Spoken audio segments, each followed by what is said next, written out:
nuestra sesión de trabajo correspondiente el día de hoy, lunes 30 de septiembre. Pues para dar inicio y tratar de avanzar lo más pronto posible, solo me confirman que tengamos audio y sonido de calidad, jóvenes, y así damos inicio a la sesión, por favor. Todo bien, Lick. Excelente. Bueno. Bien, jóvenes, entonces ya en la última clase desarrollamos básicamente lo que era la conciliación. Se recordarán ustedes que hablamos que, vamos a hacer una recapitulación breve, hablamos que la etapa de conciliación era aquella etapa en la que un tribunal de conciliación, conformado, como ya tenemos conocimiento, por un juez presidente y dos jueces vocales, combinan a las partes a que lleguen a un acuerdo, tratan de hacerles recomendaciones y tratan de orientarlos a que puedan resolver sus conflictos de común acuerdo. Bueno, entonces recordamos que en la clase pasada, recordarán ustedes que vimos en el artículo 382, vamos a recapitular breve porque esto ya solo es una recapitulación, vimos en el artículo 382 que la ley nos establece que una vez presentado el pliego de peticiones, ¿sí? O también denominada solicitud o demanda colectiva, se recordarán ustedes en el artículo 381, vimos que a partir de ese momento el Tribunal de Conciliación tiene 12 horas, ¿sí? Dicen las 12 horas siguientes, proceder a la conformación del tribunal, ¿sí? Con base a lo que vimos ya en el artículo 293, reitero, ya lo vimos en la unidad pasada, un juez presidente, que es el juez del juzgado, y dos jueces vocales. Bueno, vimos acto seguido entonces en ese mismo artículo 382, la ley establece que una vez recibido el pliego de peticiones, dice que el juez de trabajo notificará, ¿sí? O el Tribunal de Conciliación establece, notificará a la otra parte por todos los medios a su alcance que deben nombrar dentro de 24 horas una delegación análoga bajo el apercibimiento de hacerlo en caso de desobediencia. Entonces ya sabemos que el Tribunal de Conciliación, ¿sí? Una vez planteado el pliego de peticiones, se tienen 24 horas para informarle a la otra parte a la que ha sido emplazada, que tiene un plazo, repito, 24 horas para nombrar su representación análoga, es decir, su comisión de negociación que va a ir a la fase de conciliación.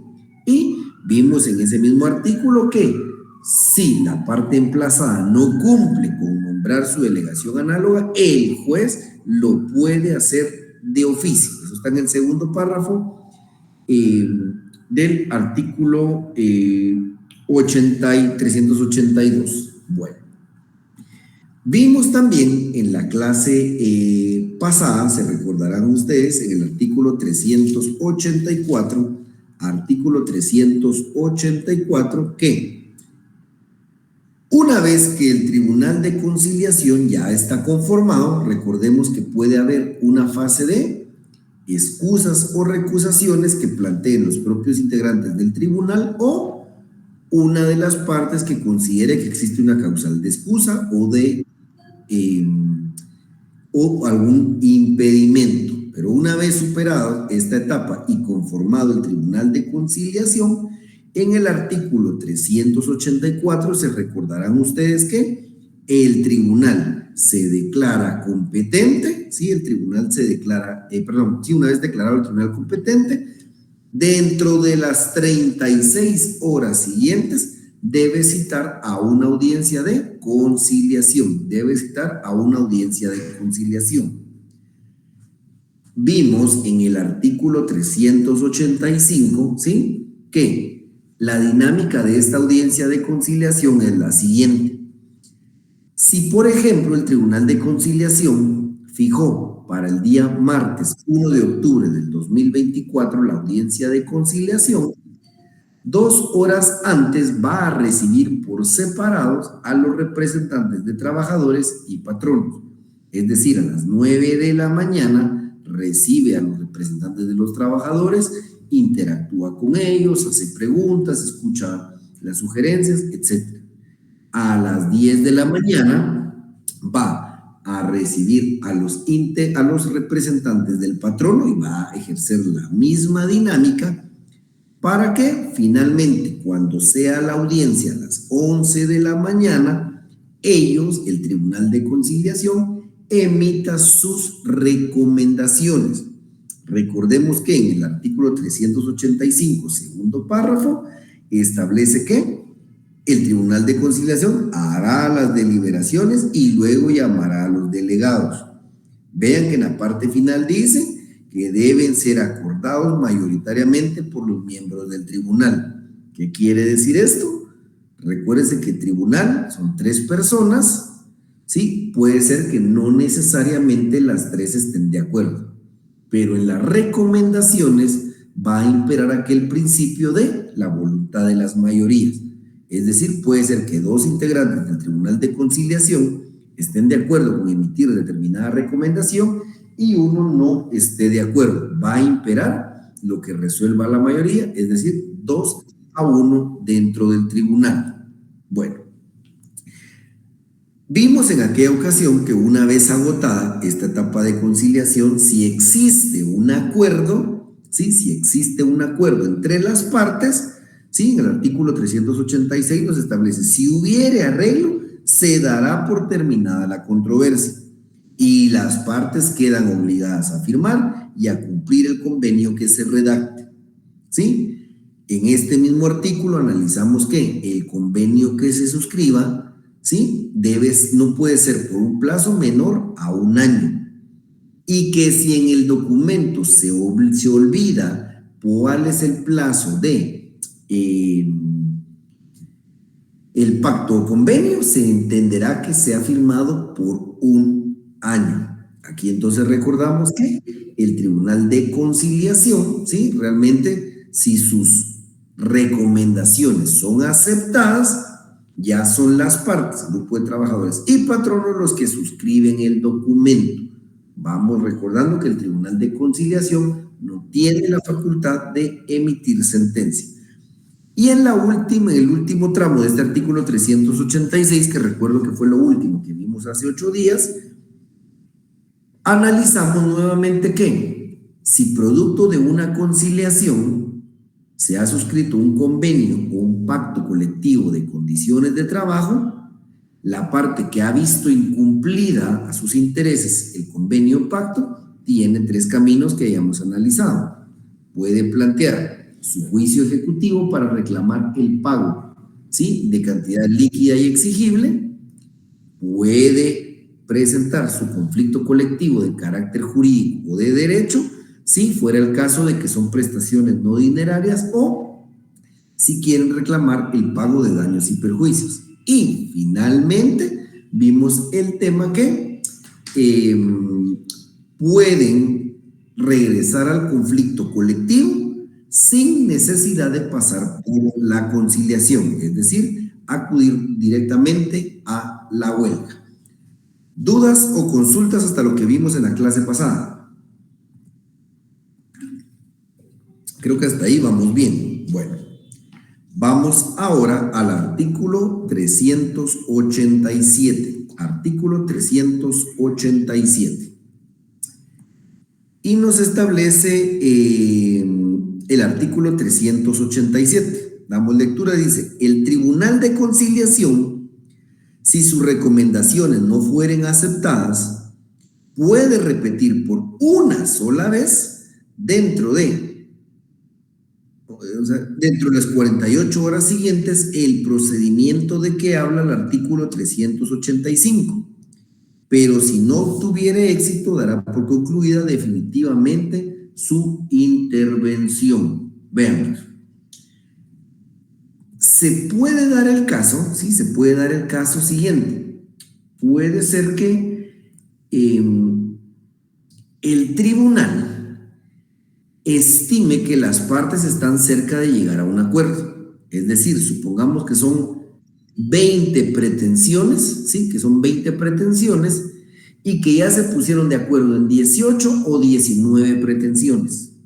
Entonces el tribunal, a su consideración, ve que es factible llegar a un acuerdo. Caso contrario, supongamos que son 20 pretensiones y se pusieron de acuerdo solo en una. En 19 son posturas inamovibles. Entonces, el artículo 387 lo que le da es una facultad al Tribunal de Conciliación.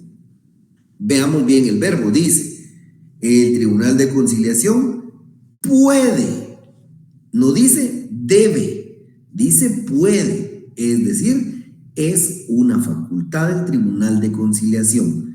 El Tribunal de Conciliación no está obligado, ¿sí?, a realizar esta segunda audiencia. Esta ya es facultad de él, establece, dice, puede repetir por una sola vez dentro de las 48 horas siguientes el procedimiento que habla el artículo 385.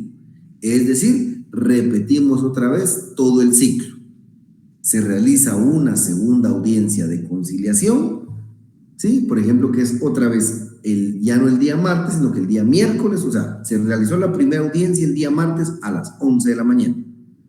Ahora se fija para el día miércoles a las 11 o el día jueves a las 8 de a las 9:10 de la mañana y se hace el mismo procedimiento. 2 horas antes se cita al representante de los trabajadores, 2 horas antes, 1 hora antes al representante de los patronos y ya a la hora de la audiencia, ¿sí?, vamos a emitir nuevamente las recomendaciones como Tribunal de Conciliación y las partes van a decidir si acceden o no acceden. Si acceden, nuevamente quedan obligadas las partes a firmar el convenio, el cual no puede ser menor a 1 año. Si no se pone plazo, se entiende pactado por 1 año, y la parte que vea incumplida sus acuerdos puede accionar como corresponda por las 3 vías antes analizadas. ¿Sí? Esta segunda audiencia, repito, del Tribunal de Conciliación es una facultad del tribunal, no es obligatorio agotarla. Y veamos en el artículo 388, aquí pueden consignar, si ustedes gustan, un epígrafe que se denomine poder disciplinario. Artículo 388. Repito, pueden consignar un epígrafe que se denomine poder disciplinario. Veamos de qué se trata. Si los delegados de alguna de las partes no asistieren, una vez que haya sido debidamente citados a cualquiera de las comparecencias a que se refieren los artículos 384 y siguientes, el Tribunal de Conciliación los hará traer sin pérdida de tiempo por medio de las autoridades de policía e impondrá a cada uno de los rebeldes y habla de multa. Entonces veamos el poder que la ley le confiere al Tribunal de Conciliación dentro del conflicto colectivo de carácter económico-social. Aquí hay otra característica única que alimenta ese principio de autonomía del derecho procesal colectivo. Le da la potestad al juez de trabajo y previsión social a hacer uso de la policía para traer por la fuerza a cualquiera de los delegados que haya incomparecido. ¿Sí? Recuérdense que aquí la idea es evitar al máximo ir a una huelga, paralizar labores, por todas las implicaciones que eso tiene y que vamos a repetir más adelante.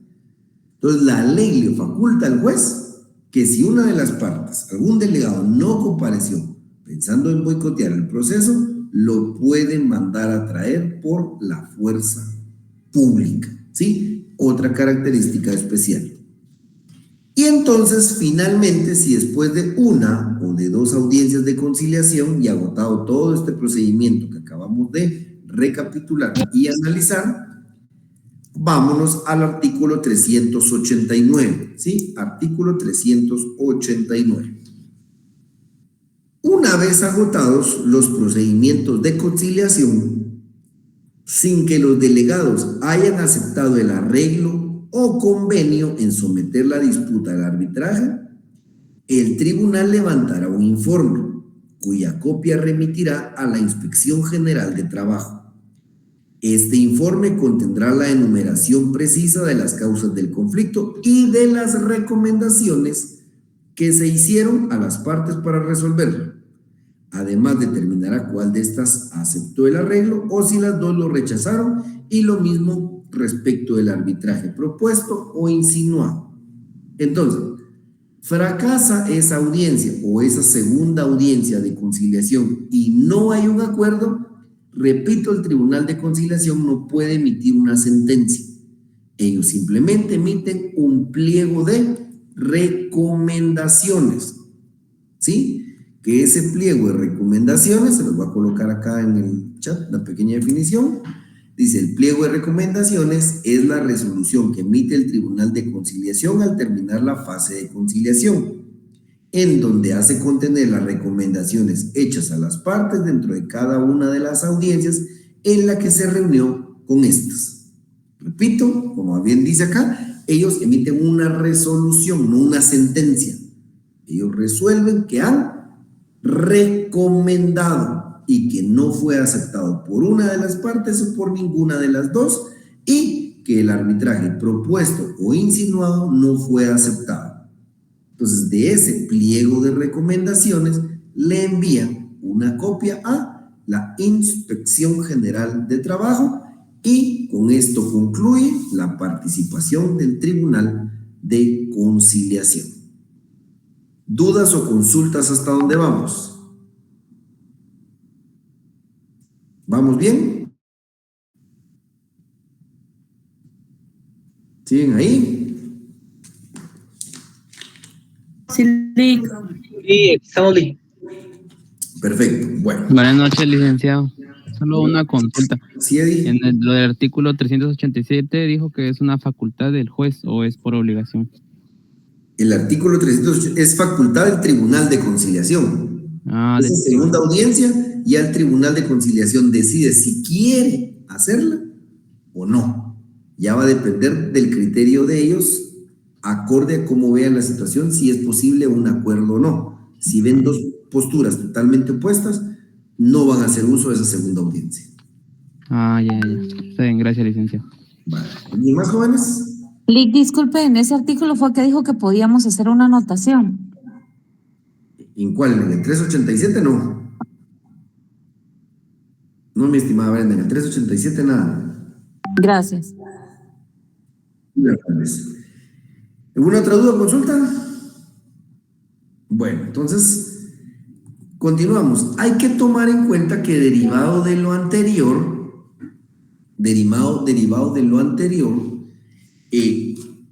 es necesario que tengamos presente algunas características de la fase de conciliación, ¿sí?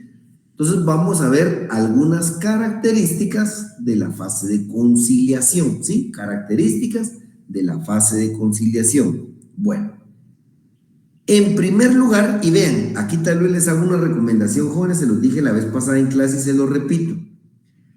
Ahorita en el primer horario tuvimos mucho inconveniente porque algunos se me perdieron y regresaban y se nos iban quedando muy atrás. Algunos de lo que voy explicando lo van copiando en sus cuadernos, y algunos entonces a veces consideran que avanzo muy rápido, pero jóvenes, es porque todo está en los artículos. Todo lo que yo hablo no lo hablo, lo estoy leyendo. Solo es de que ustedes vayan haciendo las anotaciones de los artículos en el orden que se los voy dando. De hecho, si se dan cuenta, la recapitulación que hicimos ahorita fue en el orden de los artículos. Es básicamente manejar artículos. Les digo, con todo respeto, la recomendación a que no traten de copiar lo que ya está en la ley, porque ahí es donde se me pierde. Les digo, a primer horario tuvimos mucho inconveniente y fue porque detecté que la mayoría, por ejemplo, lo que voy a leer ahorita lo empiezan a copiar. Repito, está en la ley, jóvenes, está en la ley. Bueno, primer característica. La primer característica es que los procesos de conciliación no pueden durar más de 15 días. Artículo 393, ¿sí? En ningún caso los procedimientos de conciliación pueden durar más de 15 días contados a partir del momento en que el juez de trabajo y previsión social recibió el pliego de peticiones con todos los requisitos que exige el artículo 381. Bueno, entonces, ¿qué quiere decir, jóvenes? Recuérdense que se presenta el pliego de peticiones, ¿sí? Se va a conformar el tribunal de conciliación, hay que notificarle al patrono que debe nombrar su delegación análoga. Recuérdense que en ese momento cualquier integrante del tribunal de conciliación que sepa de alguna causal de excusa o impedimento para conformar el tribunal tiene que hacerlo ver. Puede ser también que alguna de las partes sepa de alguna causal de excusa o impedimento que lo haga del conocimiento del juez, lo que se tiene que resolver. Una vez conformado el tribunal de conciliación, este tiene 36 horas para llamar a la audiencia, y si esa audiencia de conciliación fracasa, tiene 48 horas para hacer una segunda audiencia. Pero, repito, desde el momento de la presentación del pliego de peticiones hasta que finaliza la segunda audiencia, establece el artículo 393, los procedimientos de conciliación no pueden durar más de 15 días. Esa es la primera característica, no pueden durar más de 15 días contados a partir del momento en que el juez de trabajo y previsión social recibió el pliego de petición, ¿sí? Esa es la primera característica que debemos analizar. Bueno, segundo, con base a lo que acabamos de ver, la segunda característica sería, a ver, ya sabemos, sí, ya sabemos que las partes, sí, las partes pueden, o los propios integrantes del tribunal de conciliación pueden presentar sus excusas o sus impedimentos, pero una vez conformados, ¿sí? Una vez conformado, es el tribunal de conciliación el que controla el proceso, ¿sí? Veamos el artículo 392. Establece: las actuaciones de los tribunales de conciliación, una vez que hayan sido legalmente constituidos, son siempre válidas y no pueden ser anuladas por razones de incompetencia. Repito entonces, segunda característica, el tribunal de conciliación, una vez conformado, es quien controla el proceso, ¿sí? Está al frente del proceso, ellos convocan a las partes, ellos deciden a qué horas, ellos por mayoría o unanimidad emiten sus recomendaciones y ellos deciden si hacen o no una segunda audiencia, ¿sí? Segunda característica. Tercera característica, regresemos a nuestro artículo 383, segundo párrafo. Artículo 383, segundo párrafo, que ya lo habíamos visto, ¿sí? Ya lo habíamos visto, y ahí recordamos que hablábamos de los no recursos, ¿se recuerdan? Los no recursos. Segundo párrafo, artículo 383. Fuera de lo establecido en el párrafo anterior, durante el periodo de conciliación no habrá recurso alguno contra las resoluciones del tribunal, ni se admitirán recusaciones, excepciones dilatorias o incidentes de ninguna clase.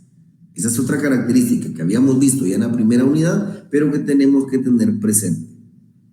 Si antes de la conformación del tribunal ningún integrante del mismo o alguna de las partes hizo ver alguna causal de excusa o impedimento y estos ya se conforman, a partir de ese momento establece la ley, ni recusaciones, ni excepciones dilatorias, ni incidentes de ninguna clase.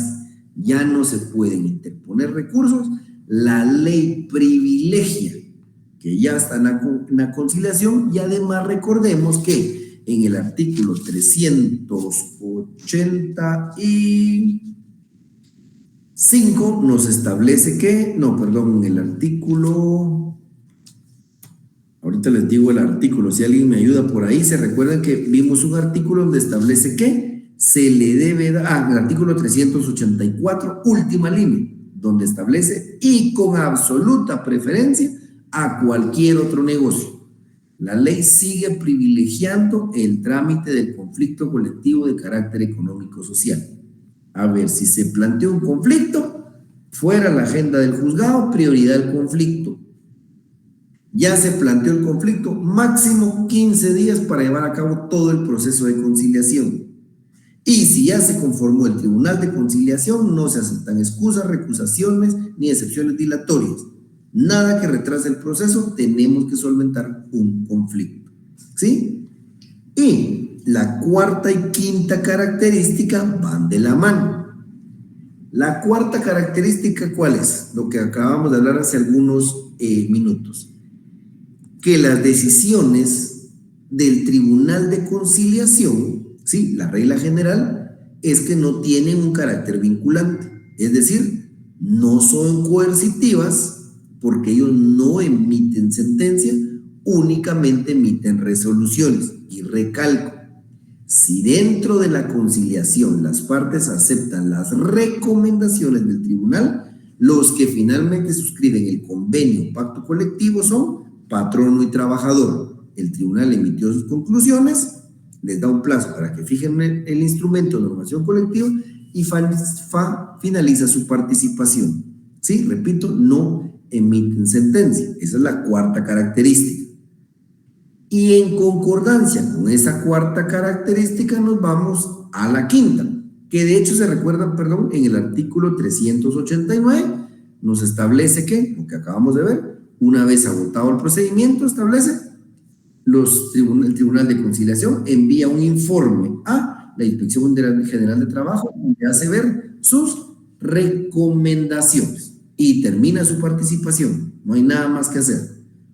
Ahora, artículo 391. Esto lo vimos en la unidad pasada. Artículo 391. Si los delegados convinieren en someter la cuestión a arbitraje, todos los documentos, pruebas y actas que se hayan aportado o levantado durante la conciliación servirán de base para el juicio correspondiente.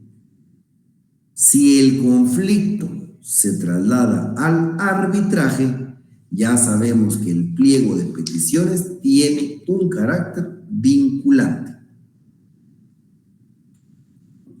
¿Dudas o consultas hasta dónde vamos, jóvenes? ¿Todo bien?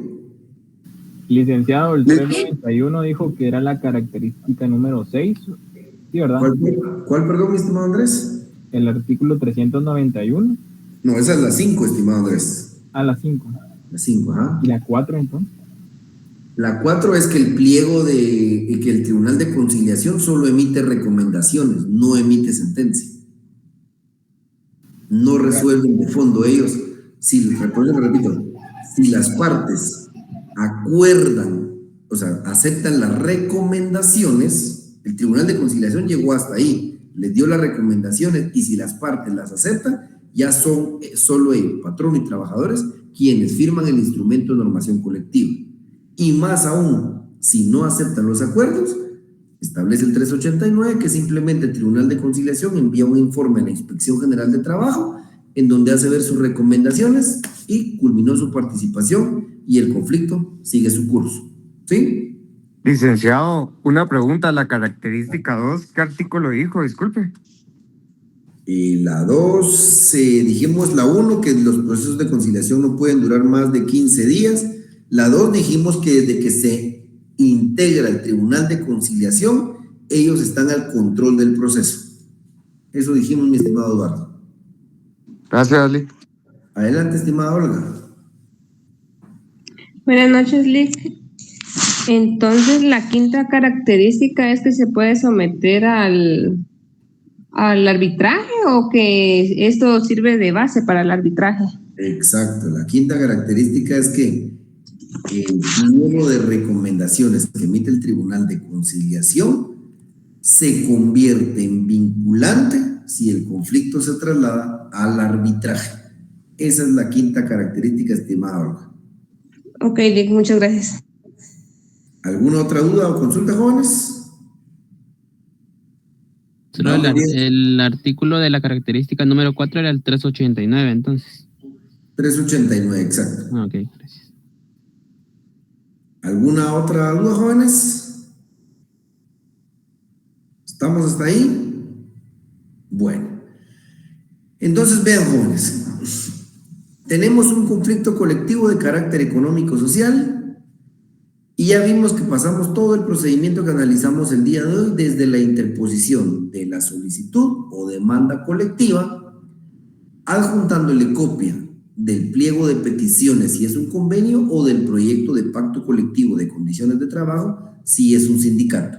Y a partir de ahí ya vimos el plazo para conformar el tribunal de conciliación, para que el patrono delegue o nombre una delegación análoga. Ya vimos el plazo para presentar o cuándo es el momento para presentar excusas o recusaciones. Una vez tribunal el tribunal de conciliación, en cuánto tiempo la primera audiencia y si establece una segunda audiencia.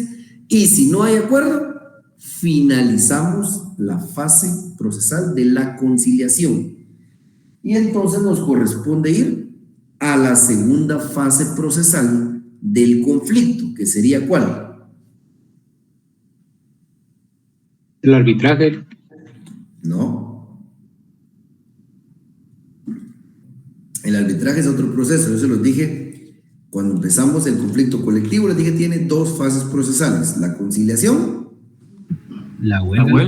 la huelga. La huelga. Vamos a la segunda fase procesal, que es la huelga. Entonces, vean, pues, si ustedes se han dado cuenta, jóvenes, hasta aquí, a ver, la huelga es un derecho ganado por los trabajadores a través de los tiempos, ¿sí? Una lucha histórica que ha llevado sangre, restricción de derechos, etcétera, etcétera, etcétera. No vamos a ahondar porque ustedes lo vieron y lo manejan ya bien porque lo vieron hace un año. Entonces,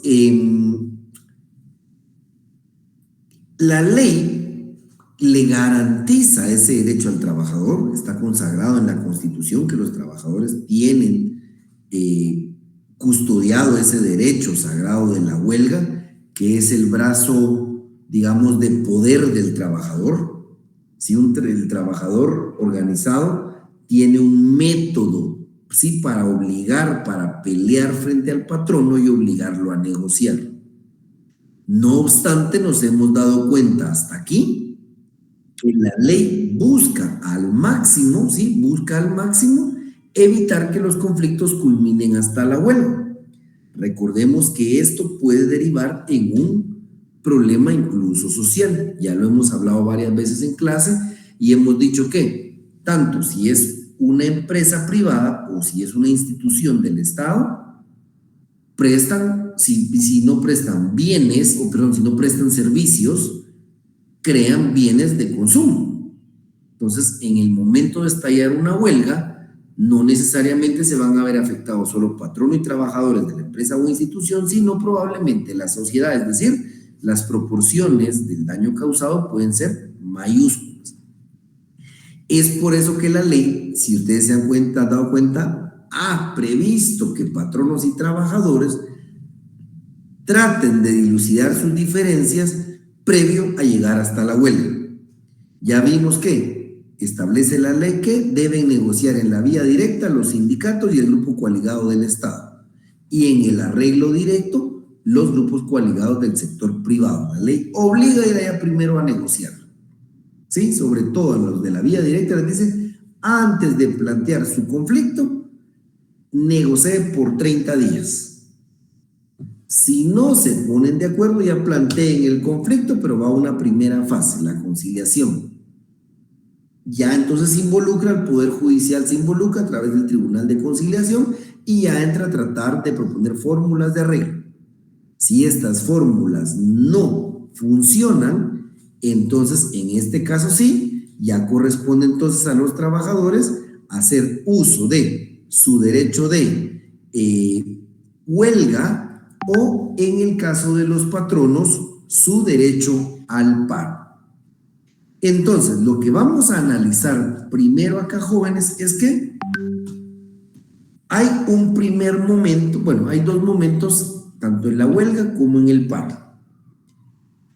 Primero, vamos a buscar que el juez resuelva si la huelga es legal. Vamos familiarizándonos con los términos. Si la huelga es legal. El juez en este momento va a revisar únicamente que se cumplen los requisitos para que los trabajadores puedan estallar la huelga. Posteriormente, el juez se va a tener que pronunciar sobre si la huelga fue justa o es injusta. Es decir, si la huelga fue justa, es decir, que los trabajadores tuvieron la razón y por ello les asiste los derechos que estaban pidiendo. Si la huelga es declarada injusta, quiere decir que la huelga se realizó aún cuando no les asistía la razón e iban en contra de los intereses del patrón. Y eso tiene repercusiones que no se preocupen, lo vamos a ver despacito. Si hoy no me están captando todavía la idea, todo esto lo vamos a ver despacio, solo quiero que se vayan familiarizando con el tema. Y en contrapartida, si es el patrón el que plantea el conflicto, que les he dicho, creo que nunca ha sucedido y no creo que suceda.